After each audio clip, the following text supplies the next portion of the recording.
The Ottomans believed they faced wood and canvas. Instead, they met fire and steel. On this day, Spain's new warship spoke for the first time, and the sea itself trembled.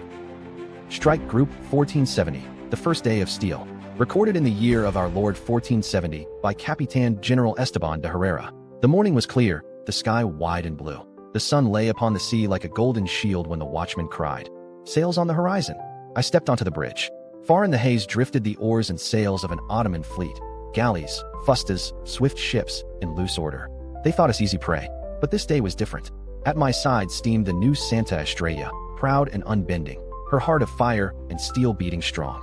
To starboard sailed the John Paul Jones, her gray flanks gleaming in the sun, the stars and stripes flying. Behind us, in steady order, followed the carrier strike group, silent, looming, a shadow of immense power.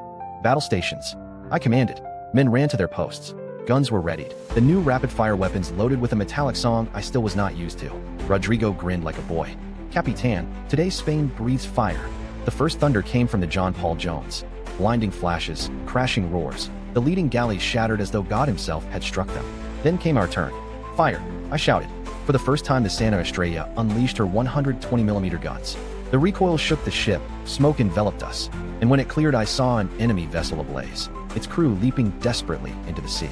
The Ottomans pressed closer, but before their own cannons could speak, our .50 caliber guns chattered. Streams of fire tore through their sails and oars. Rowers fell, masts cracked, and their ships veered helplessly. Chaos followed. Some Ottoman ships turned to flee, others drifted rudderless. Smoke rose, men abandoned their decks. And then, retreat. Their rear ranks set sails southward, leaving wrecks and ruin behind. One last time the Estrella thundered, one last time the John Paul Jones struck. Then silence fell, broken only by the hiss of waves against burning timbers. I stood at the railing, my chest swelling. Not a splinter touched our deck. Not a fire touched our planks. The Santa Estrella stood pure, untouched, as on the day she first sailed. My men wept with pride. Rodrigo embraced me and cried, "Spain has a ship no enemy can ever break." Recording to my logbook.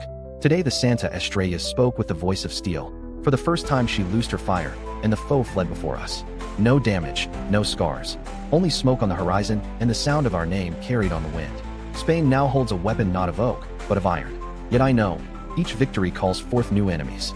The day may belong to us, but the future does not yet. Capitan General Esteban de Herrera.